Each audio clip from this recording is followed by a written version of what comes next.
Ziguinchor en particulier ne demande pas mieux. J'ai retenu que durant toute cette campagne-là, il y a un éveil citoyen au niveau des jeunes, de la jeunesse. Les gens commencent à prendre conscience des enjeux démocratiques, des enjeux de développement.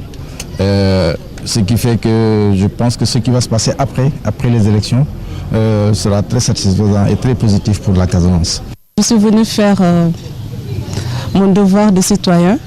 Donc, comme tout Sénégalais, je suis fière d'être sénégalaise et aussi fière de venir voter pour les élections municipales et départementales de ma région. Je vois que les élections se passent dans le calme et je vois qu'il y a une maturité au niveau des élections parce que tous les Sénégalais viennent faire leur devoir civique et je trouve que c'est un acte citoyen qu'on doit vraiment valoriser et être fier d'être sénégalais. Parce qu'on a montré un bon exemple au niveau mondial. Et je pense qu'aujourd'hui, le Sénégal est vraiment un pays qui a grandi, un pays qui a vraiment son indépendance. Et ça, j'en suis fier. Les gens se comportent très bien alignés. Ils votent calmement, dans la sérénité. Et c'est ce que nous souhaitons pour notre région. On ne peut pas demander plus. Et je rends hommage aux citoyens qui ont déjà voté. Et je souhaite que ça continue comme ça jusqu'à la fin du scrutin. Voilà, donc vous venez de suivre les réactions de certaines têtes de liste et de certains citoyens qui ont eu à voter donc ce matin ici à Ziguinchor. Pour rappeler simplement que nos reporters sont sur le terrain pour suivre l'ambiance d'abord de cette journée, mais aussi suivre les autres leaders qui sont dans les bureaux de vote pour faire leur devoir citoyen. Seulement, peut-être, Cheikh Bamba et Omar Gningue, je vais simplement résumer un peu en wolof pour dire que fii tey ci Ziguinchor ginnaaw bu ñu ñëwee di jégalu ci inadvertance bi ñu ràññee léegi ci antenne bi ñu ciy jégalu ci sanu kanamu mbokk téléspectateurs yi ni seetaan dañuy sant yàlla di julli ci yonent bi ci li mu mënu may ñu fekkee bis bi tey bokk ci ñi nga xam ni ñooy jottali askan wi li xew fii ci télévision zonale bi ñuy woowee RTS 4 Casamance te waa RTS bu Sénégal samp ko fi RTS Casamance nag dafa lëkkale ñetti région muy région bu Ziguinchor région bu Kolda ak région bu Sédhiou te région bu ci nekk tamit am nañ fa ay ñu fa toogal ñoo xam ni ñii dinañ dikk ak ñun ci journée bi ak ci guddi gi ci lépp luñ fa jëlee ci wàllu xibaar mu aju ci bis bi tey di bis bu am solo ci démocratie bu Sénégal waaye avant ma leen di jox antenne bi dama bëgg rek rappeler ay chiffres fii ci département Ziguinchor ak région Ziguinchor parce que fii ci région Ziguinchor jàpp nañ ci 2 junni ak fanweer ak juróom ci junni lu topp ak téeméer ak juróom-ñett fukk ak juróom-benn ci ay électeurs nan fi nemmeeku ñoo war a wote fii ci région bu Ziguinchor ñu dugal leen ci juróomi téeméer ak juróom-ñett fukk ak benn ci ay bureau de vote foofu nañu war a voté loolu nañ fi tëral mais buñ ko defee ci ay pàcc faram-fàcce ko bu ñu jëlee département Ziguinchor lu tolloog téeméeri junni ak juróom-benn yu toftal juróom-ñeenti téeméer ak juróom-benn fukk ak ñetti électeurs dinañ wote ci lu toll ci 2 téeméer ak juróom-ñaari bureau de vote bu ñu jëlee département Bignona dinañ toll ci téeméeri junni yu toftal ñetti junni ak juróom-benn téeméer ak juróom-benn fukk ak juróom-ñeent ñu war a wote ci lu toll ci ñetti téeméeri bureau de vote ak ñett fii ci département Bignona bu ñu jëlee département aussi dina mat nañu 2 fukki junni ak ñeent yu toftal juróomi téeméer ak juróom fukk ak ñeenti électeurs ñu war a wote ci juróom-ñaar fukk ak benn ci ay bureau de vote loolu mooy région de Ziguinchor mais bu ñu demee ca commune bu Kolda nga xam ni mooy commune bi gën a rëy ci région de Kolda dinañ fa am lu toll ci juróom-benn fukki bureau de vote yooyu ñoo ko tas ci fukki lieu de vote ak juróom bu nu jëlee département de Sédhiou dinañ fa am téeméer ak juróom-ñett fukk ak ñaar ci ay bureau de vote ñu tas leen ci lu toll ci téeméer ak ñaar fukk lieu de vote ci département bu Sédhiou am nañ fa lu toll ci juróom fukk ak juróom-ñaari junni yu toftal juróom-ñaari téeméeri électeurs ñoo fa war a voter waaye avant loolu ñu leen di delloo antenne bi am na benn tête de liste boo xam ne bii waxoon na wolof ñu dikk ceeg yéen ci bi mu wotee ba pare ci micro Oumou Kaltoum Gueye. di sant yàlla di julli ci Yonent bi sallallahu alayhi wa sallam sant suñu waajur sant suñu sëriñ Mouhamed Mansour Sy borom daara ji def nañu suñu warugar suñu devoir de citoyen voté nañu alhamdulilah di ñaan yàlla rek fileek ñu tëj bureau de vote yi ak urne yi bu mu am benn incident ndaxte fii Casamance moom soxla ñu leneen lu dul jàmm sant yàlla bu baax di leen gërëm yéen journalistes yi seen liggéey moom rafet na depuis bi campagne yi commencé ba léegi yéen lu leen fanaana lu leen donc franchement ñu ngi leen di gërëm di leen sant bu loolu wéyee li ñu constaté ci campagne bi rek mooy que jeunesse bi am na benn maturité boo xam ne am na ko ci mbir mi parce que boo gisee ni ñu yëngatu rek nga am yaakaar ni am na benn maturité benn conscience citoyenne boo xam ne jël nañ ko léegi xam naa ni li ci kanam moom dina tax ba ñoom ñëpp dañu mun impliqué wu parce que xam nañu enjeu yi fu mu toll léegi kenn dootu leen embarqué ci ay circuits yoo xam ne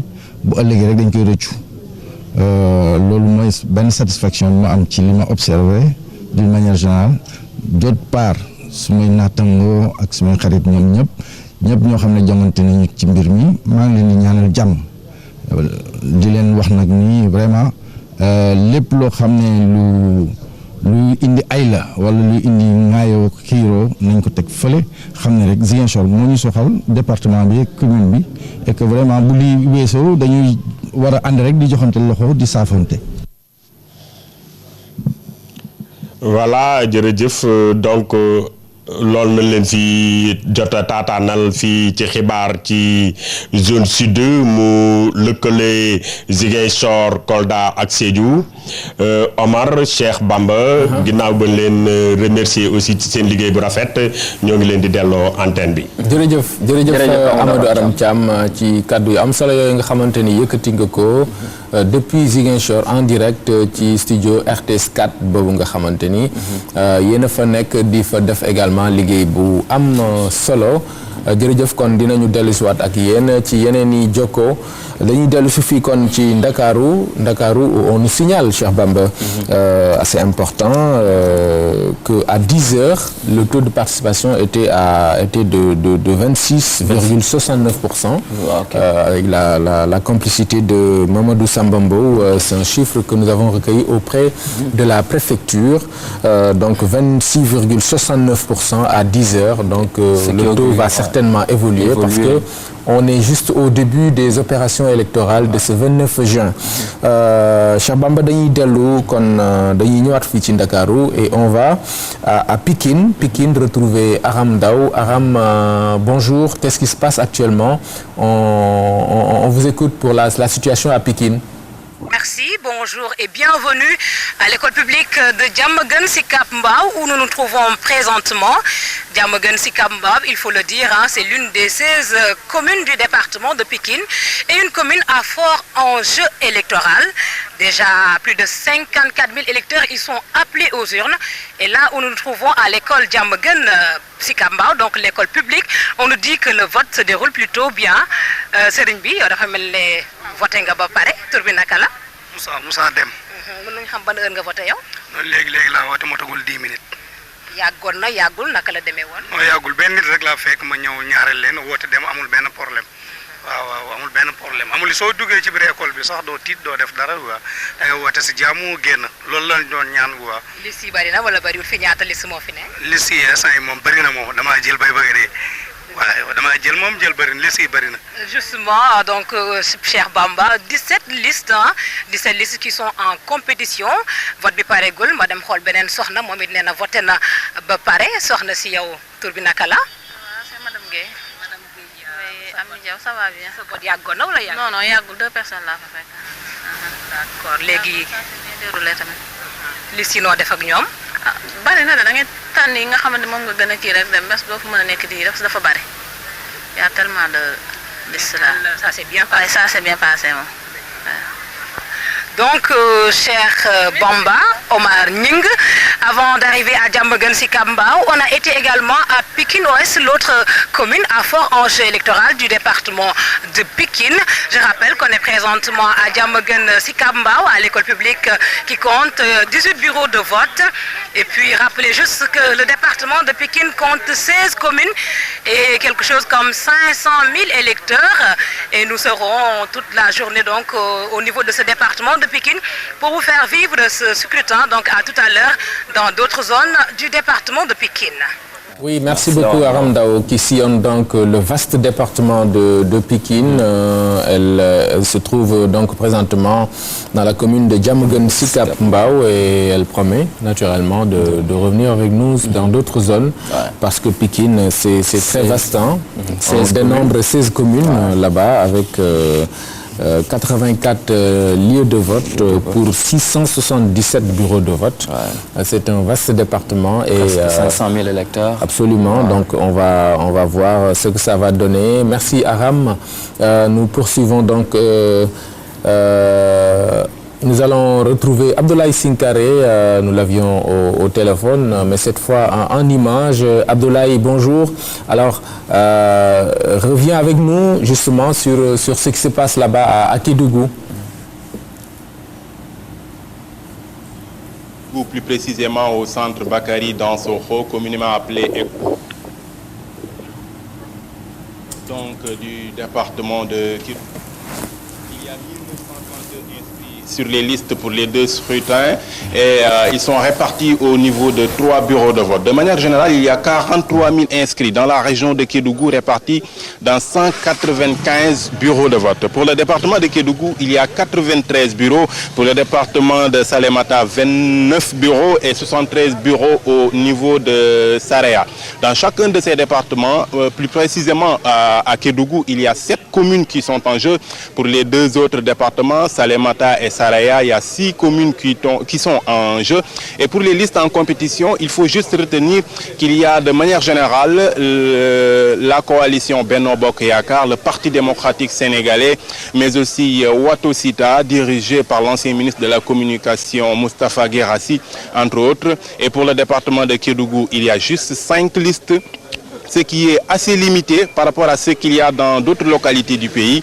Il y a donc 5 listes qui sont en compétition pour le scrutin municipal et 3 listes pour le scrutin départemental. Donc de manière générale, nous pouvons dire que dans les 3 départements de Kédougou, le vote a bien débuté et rien à signaler pour l'instant. Seulement ici, au niveau du centre Bakary Dansokho, où nous nous trouvons actuellement, les électeurs déplorent la lenteur. Nous sommes avec un de ces électeurs-là qui n'a pas encore accompli son devoir citoyen. Monsieur, vous appelez quoi? Je m'appelle Vieux Mamoudou Sissoko. Monsieur Sissoko, vous n'avez pas encore voté, mais je vous ai entendu vous plaindre par rapport à une certaine lenteur. Tout à fait. Bon, je suis là depuis 2 heures de temps. Et apparemment, le rang ne bouge même pas au niveau de mon bureau de vote, là où je dois voter. Donc, il y a une certaine lenteur quand même, il faut le reconnaître. Je pense aussi que cela est dû aux 2 scrutins.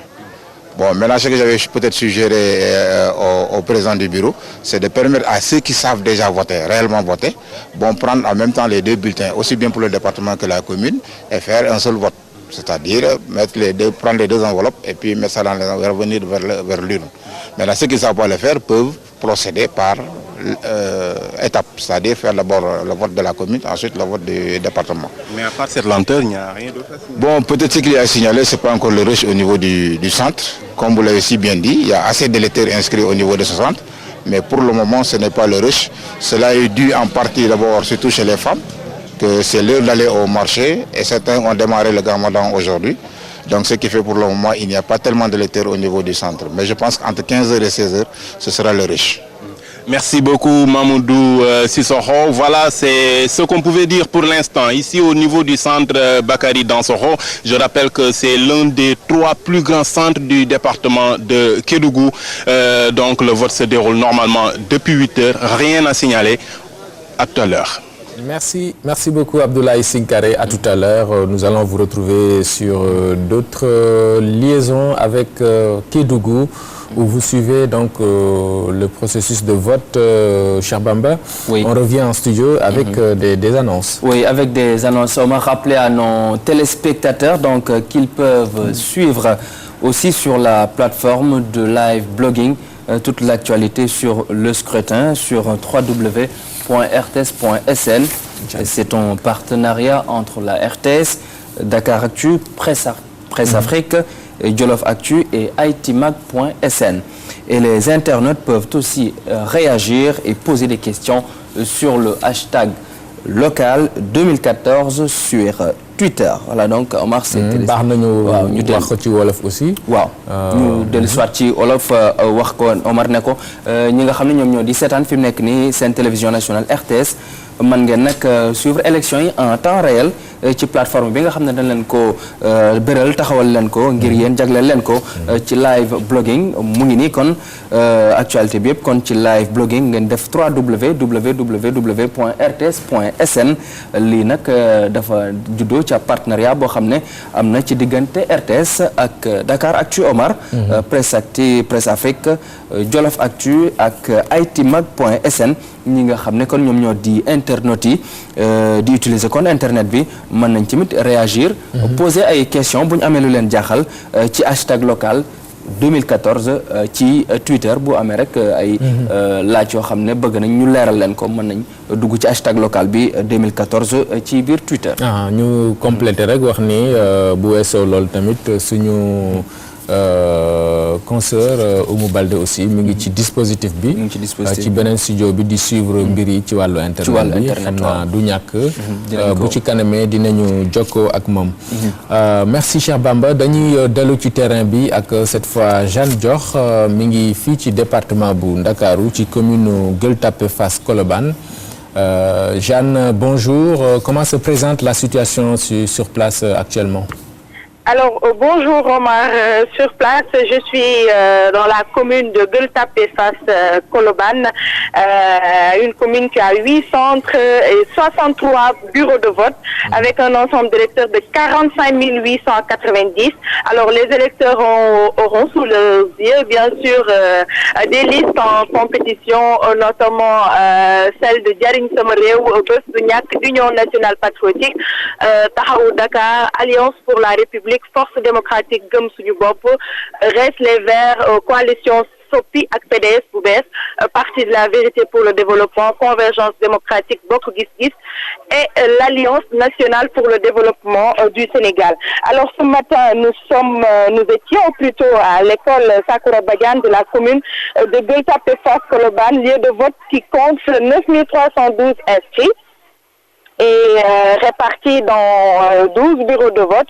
À notre arrivée à 8h20, seuls 3 bureaux avaient démarré le vote et le dernier bureau, le numéro 12, a démarré à 9h24 précisément. Et ce retard est dû, selon le superviseur de la Commission électorale nationale autonome, à quelques manquements, notamment l'absence ou le retard de quelques agents administratifs. Le président, l'assesseur ou peut-être même le secrétaire. Donc, à défaut d'avoir les trois, la présence des deux est obligatoire. Et autre manquement qui n'a pas quand même empêché le démarrage du vote, c'est l'affichage des 11 listes des candidats ou de coalition devant chaque bureau de vote. Et selon l'ordre d'inscription, malheureusement, cela pouvait faciliter la tâche aux votants, mais cela n'a pas empêché quand même le démarrage. Et c'est un travail qui devait se faire selon toujours le superviseur avant 8 heures. Mais tout s'est passé dans le calme. Ici à l'école, actuellement nous sommes à l'école Manguier 1, toujours dans la commune de Gueule Tapée Fass Colobane, un lieu de vote qui a 6 895 inscrits composés de 9 bureaux de vote. Et le vote a démarré ici à 8 heures selon la représentante de la Sénat. Et à 8h05, tous les bureaux de vote avaient démarré, à l'exception du bureau 9, dû à l'absence de l'assesseur. Donc actuellement, tout se déroule normalement. On constate qu'il n'y a pas beaucoup d'affluence quand même, Omar. Pas de rang devant le bureau de vote, sauf devant le bureau 5 qui réunit quand même un fil qui regroupe une dizaine de personnes. Mais on a également constaté